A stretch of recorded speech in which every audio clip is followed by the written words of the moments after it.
If you want to learn practical program design tips, this is going to be the video for you.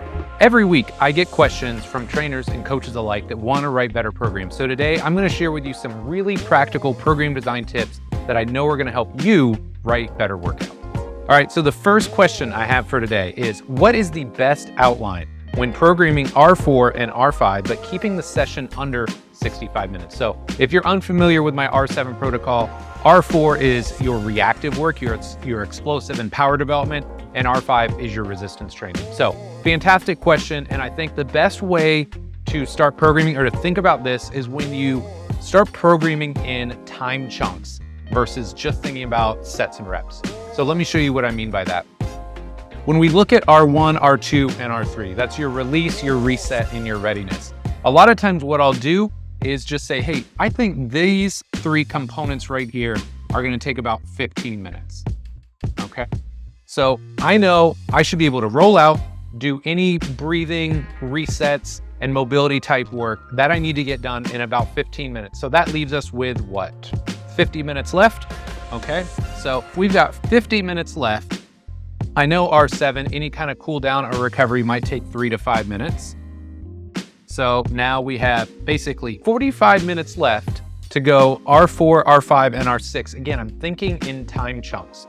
So a lot of times what I'll do here is I'll say, okay, my reactive work, is it important? Yes, but it's probably not the most important thing. And you don't need a ton of volume with your power development, especially for your Gen Pop clients. So let's just say our R4 is gonna take about 10 minutes, okay? And we can say same thing here, because I like to get some conditioning in every workout. Again, Gen Pop clients, they wanna get their heart rate up. They wanna make sure that they're feeling really good when they walk out the door. So let's say this takes about 10 more minutes as well. So ultimately, how much time does that give us left? For all the math people out there, that gives us 25 minutes to do our strength training. And so once you have it kind of lined up like this, sure, you can play around with the numbers a little bit. If you're doing reactive work and you're just gonna maybe do some med ball throws, do some box jumps, perfect. Maybe that only takes 5 minutes. That buys you an extra 5 here, so now you got 30 minutes. And one of the things that really helps me when I'm writing programs is that I know most strength training sessions should get done in 25 to 30 minutes. So if I have 25 to 30 minutes, I generally have time for 2 to 3 big supersets. So that's how I tend to set these types of workouts up. I don't think of them, at least initially, in sets and reps. I like to plan in time chunks first and then figure out from there what I want to fit into the workout. All right, a second really common question I get is that somebody goes in the gym, they tweak their back, or maybe they irritate their knee. They don't know where to start, and so they want to figure out, okay, if I'm coming off an injury, what should my workout look like?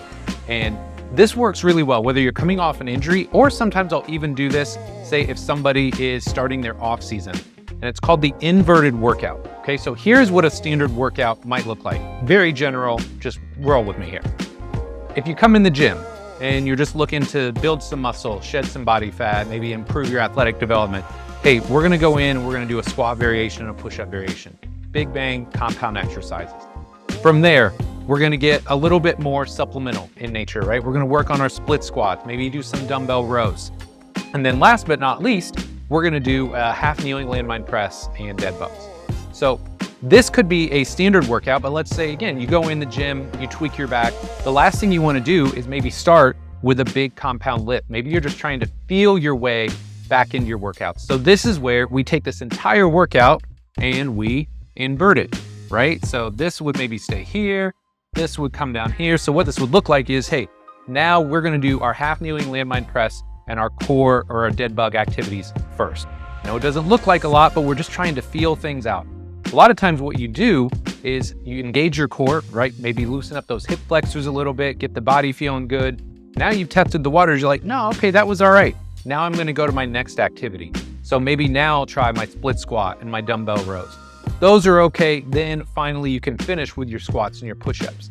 But what this does, it almost works a little bit like restrictor plates in racing. When you're doing all these other activities first and your body's developing and incurring some of that fatigue, you're not able to load these big lifts quite as much when they're at the end of your workout. So this is a really simple tip for people that are coming off an injury. flip and invert the workout because it's just gonna help them move and feel better. And ultimately, it's gonna help prevent them, hopefully, from getting injured a second time. All right, this next one's gonna be pretty easy, but people wanna know, what is my favorite fat loss set rep scheme for new clients or deconditioned clients?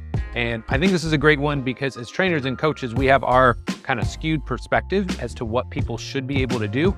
So a lot of times we'll jump right in with like 3 sets of 10, 3 sets of 12, 3 sets of 15. And we wonder why those people are crushed, or maybe why they never come back and work out with us again.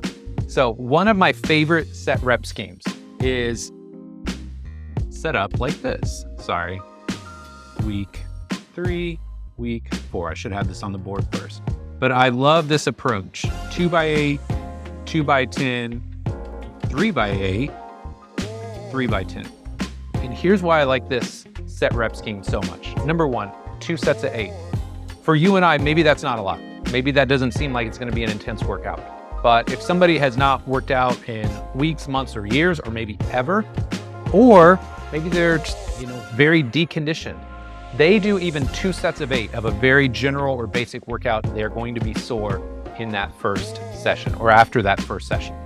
So I love it for that reason. But perhaps more importantly, when you're getting somebody new in the gym, let's be honest, it takes time to take them through a workout. There's a lot of setting up, there's a lot of introducing exercises, showing them proper technique. So if that's the case, hey, I don't have time to do maybe 3 sets of 15 reps. That workout could take 75 to 90 minutes. Instead, 2 sets of 8, we have enough time in between. I can show them how to set up, how to coach them effectively, make sure they're doing things correctly, and ultimately they're gonna get a great training effect. We're not gonna smash them after that first workout, and they're gonna keep coming back in the weeks and months to come. Our fourth and final tip for today's video is talking about how we introduce R4, or our reactive power explosive activities, into our workout. So instead of just giving you one option, I'm gonna give you 3 because I'm a super nice guy like that. Number 1, we have what I call microballistics. Now, as Paul has eloquently stated, is that a real word? I don't know, but I like it, so I'm gonna use it. Microballistics are what I would describe as very low level or very low intensity plyometric activities. So this could be things like jumping rope. It could be doing band assisted jumps. So you hold the band, pull it down to your chest, just short little pogo jumps. If you have a wall, you can throw a medicine ball up against. You got a bouncy medicine ball. Throwing the ball up against the wall, throwing and catching for say 15 to 20 reps. So these are incredibly low-level activities. It's gonna help rebuild connective tissues, and it's just gonna help your clients and athletes feel a little bit more athletic. So I love microballistics. A second option are what I would describe as one-off expressions of power.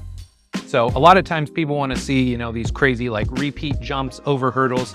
That's awesome, but if you haven't trained for that, it's probably not the best idea to start with. So in that case, what I will do is, hey, let's just do a single box jump, or let's do a single medicine ball throw as hard as you can.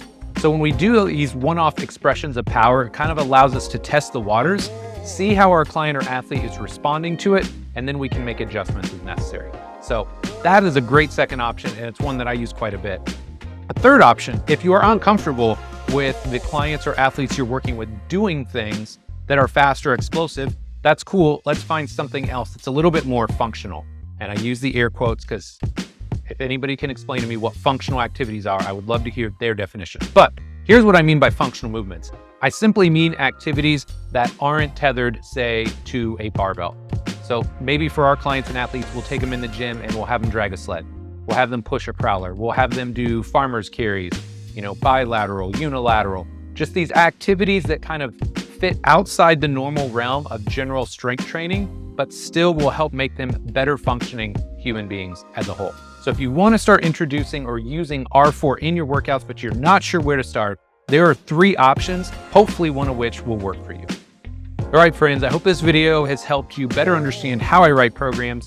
If you want a deeper dive into this, my next Complete Coach certification is opening up on March 12th. So go to CompleteCoachCertification.com if you want to learn more about that. Or if you just need it right now, you need more program design tips, check out my complete program design playlist right